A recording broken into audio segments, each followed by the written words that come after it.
ನಮಸ್ಕಾರ ಸ್ನೇಹಿತರೆ, ಅನಮ್ ಜ್ಯೋತಿ ಚಾನಲ್ಗೆ ಸ್ವಾಗತ. ಇನ್ನೇನು ನವರಾತ್ರಿ ಹಬ್ಬ ಮುಗಿದಿದೆ.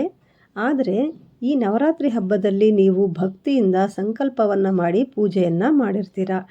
ಈಗ ನಾನು ಹೇಳುವಂಥ ಕೆಲವು ಸಂಕೇತಗಳನ್ನು ನೀವು ಈ ನವರಾತ್ರಿಯ ಸಂದರ್ಭದಲ್ಲಿ ನಿಮಗೆ ಇದರ ಅನುಭವಗಳು ಆಗಿದ್ದರೆ ನಿಮಗೆ ಆ ದೇವಿಯ ಸಂಪೂರ್ಣ ಕೃಪೆ ನಿಮಗೆ ಸಿಕ್ಕಿದೆ, ಆ ದೇವಿಯ ಆಶೀರ್ವಾದ ಸಿಕ್ಕಿದೆ ಅಂತ ಅರ್ಥ.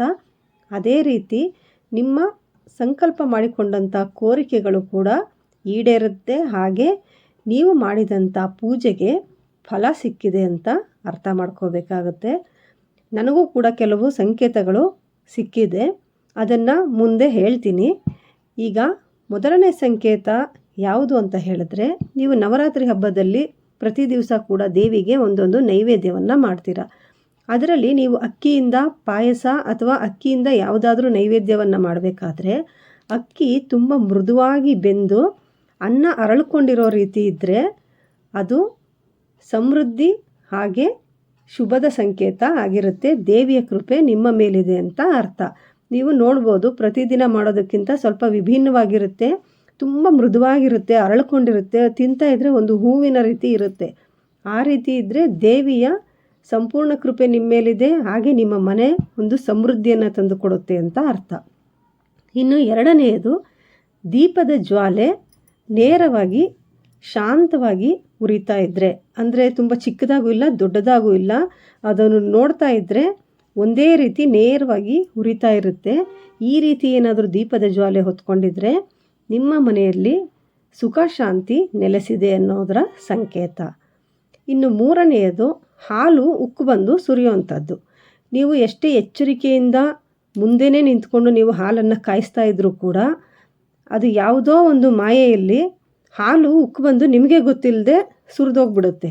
ಈ ರೀತಿ ಆಗೋದು ಕೂಡ ಅತ್ಯಂತ ಶುಭ, ನಿಮ್ಮ ಮನೆಗೆ ಐಶ್ವರ್ಯ ಹಾಗೆ ಧನಲಾಭ ಆಗುತ್ತೆ ಅಂತ ಅರ್ಥ. ಇನ್ನು ನಾಲ್ಕನೆಯದು, ಕನಸಿನಲ್ಲಿ ದೇವಿಯ ರೂಪ ಕಾಣಿಸ್ಕೊಳ್ಳೋದು. ಅದೇ ರೀತಿ ಯಾರಾದರೂ ಪುಟ್ಟ ಪುಟ್ಟ ಮಕ್ಕಳು, ಹೆಣ್ಣು ಮಕ್ಕಳು ಕನಸಿನಲ್ಲಿ ಕಾಣಿಸ್ಕೊಳ್ಳೋವಂಥದ್ದು.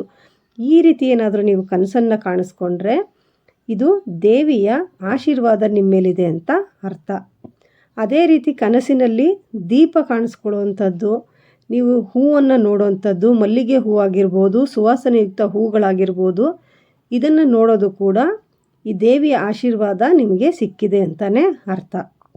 ಇನ್ನು ಐದನೆಯದು, ನಿಮಗೆ ನಾಣ್ಯ ಸಿಗುವಂಥದ್ದು ಅಥವಾ ಹಣದ ನೋಟುಗಳು ಸಿಗುವಂಥದ್ದು. ನೀವು ಎಲ್ಲಿಗಾದರೂ ಹೋಗಬೇಕಾದ್ರೆ ಈ ನವರಾತ್ರಿ ಸಂದರ್ಭದಲ್ಲಿ ನಿಮಗೆ ಕಾಯಿನ್ ಅಥವಾ ನೋಟುಗಳು ಎಲ್ಲಾದರೂ ಸಿಕ್ತು ಅಂತ ಹೇಳಿದ್ರೆ ನಿಮ್ಮ ಮನೆಗೆ ಧನಲಕ್ಷ್ಮಿಯ ಆಗಮನ ಆಗುತ್ತೆ ಅಂತ ಅರ್ಥ. ಇನ್ನು ಆರನೆಯದು, ನಿಮ್ಮ ಮನೆಗೆ ತುಳಸಿ ಅಥವಾ ಅರಳಿ ಮರದ ಎಲೆಗಳು ನಿಮ್ಮ ಮನೆಗೆ ಬಂದು ಏನಾದರೂ ಬಿತ್ತು ಅಂದರೆ ಇದು ಅತ್ಯಂತ ಶುಭ. ನಿಮ್ಮ ಮನೇಲಿ ಯಾರಿಗಾದ್ರೂ ಆರೋಗ್ಯ ಸಮಸ್ಯೆ ಇತ್ತು ಅಂದರೆ ಅವ್ರಿಗೆ ಆರೋಗ್ಯದಲ್ಲಿ ಅಭಿವೃದ್ಧಿ ಆಗುವಂಥದ್ದು, ಹಾಗೆ ಆಯುಷ್ಯ ಅಭಿವೃದ್ಧಿ ಆಗುವಂಥದ್ದು. ಏಳನೆಯದು, ಅಪರೂಪದ ಅತಿಥಿಗಳು ನಿಮ್ಮ ಮನೆಗೆ ಬಂದರೆ ಆ ದೇವಿನೇ ಅವರ ರೂಪದಲ್ಲಿ ಬಂದು ನಿಮ್ಮನ್ನು ಆಶೀರ್ವಾದ ಮಾಡಿ ಹೋಗಿದ್ದಾಳೆ ಅನ್ನೋ ಅರ್ಥ. ಅಂದರೆ ನೀವು ಯಾರನ್ನು ಕೂಡ ಕರೆದಿರೋದಿಲ್ಲ, ಮನೆಗೆ ಬನ್ನಿ ಅಂತ ಯಾವುದೇ ಅತಿಥಿಗಳನ್ನ ನೀವು ಕರೆದಿರೋದಿಲ್ಲ. ತಾನಾಗೇ ಯಾರಾದರೂ ಮುತ್ತೈದೆಯರು ನಿಮ್ಮ ಮನೆಗೆ ಬಂದರೆ ಆ ದೇವಿಯ ನೇರವಾದ ಆಶೀರ್ವಾದ ನಿಮಗೆ ಸಿಕ್ಕಿದೆ ಅಂತ ಅರ್ಥ. ದೇವಿನೇ ನಿಮ್ಮ ಮನೆಗೆ ಬಂದು ನಿಮ್ಮನ್ನು ಆಶೀರ್ವದಿಸಿ ಹೋಗಿದ್ದಾಳೆ ಅಂತ ಅರ್ಥ.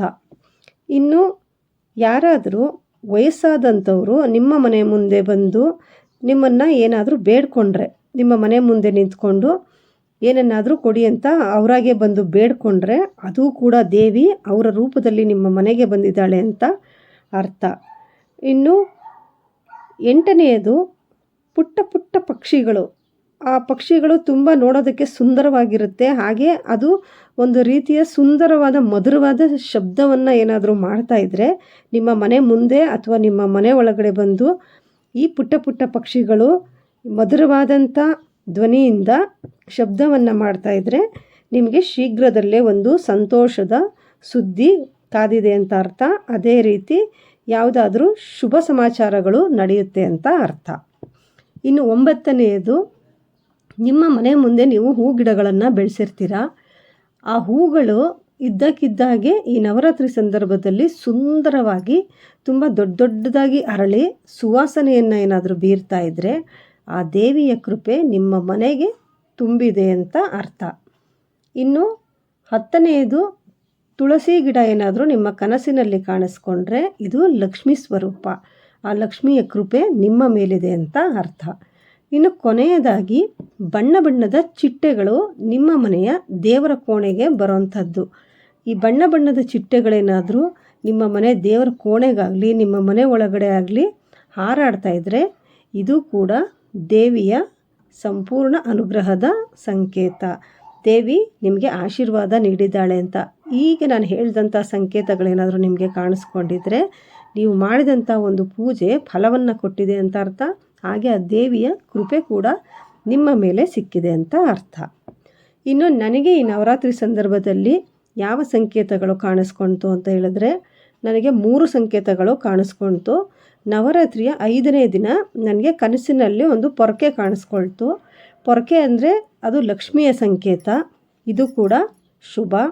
ಅದೇ ರೀತಿ ನವರಾತ್ರಿಯ 7ನೇ ದಿನ ಸಂಜೆ ಸಮಯ ಅಂದರೆ ಸೂರ್ಯ ಮುಳುಗೋಂಥ ಸಮಯ 6 ಗಂಟೆ ಆಸುಪಾಸು, ಆ ಸಂದರ್ಭದಲ್ಲಿ ನಾನು ಕರೆದೇ ಇದ್ದಂಥ 2 ಮುತ್ತೈದೆಯರು ಅಂದರೆ ನನ್ನ ಹತ್ತಿರದ ಸಂಬಂಧಿಗಳು, ಅವರನ್ನು ನಾನು ಕರೆದಿರಲಿಲ್ಲ ಮತ್ತು ಅವರು ಅಪರೂಪದ ಅತಿಥಿಗಳು, ಯಾವಾಗಲೂ ಬರೋಂಥವ್ರಲ್ಲ.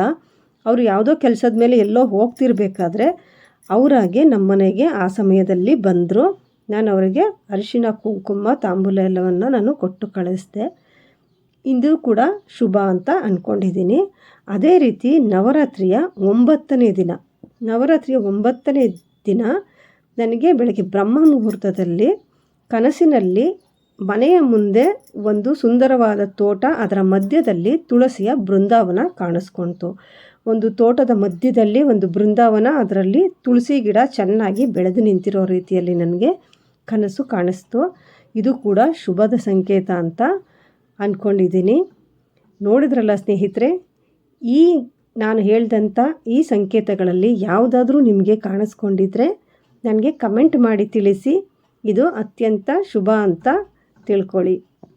ಇವತ್ತಿನ ವಿಡಿಯೋ ನಿಮಗೆ ಇಷ್ಟ ಆಗಿದೆ ಅಂತ ಅಂದ್ಕೊಂಡಿದ್ದೀನಿ. ಈ ವಿಡಿಯೋ ನಿಮಗೆ ಇಷ್ಟ ಆಗಿದ್ದರೆ ಲೈಕ್ ಮಾಡಿ, ನಿಮ್ಮ ಸ್ನೇಹಿತರಿಗೆ ಶೇರ್ ಮಾಡಿ. ಇನ್ನೂ ಚಾನಲ್ನ ಸಬ್ಸ್ಕ್ರೈಬ್ ಮಾಡ್ತಿ ನೋಡ್ತಾ ಇದ್ದರೆ ಈಗಲೇ ಸಬ್ಸ್ಕ್ರೈಬ್ ಮಾಡಿಕೊಂಡು ಬೆಲ್ ಐಕಾನ್ ಪ್ರೆಸ್ ಮಾಡಿ.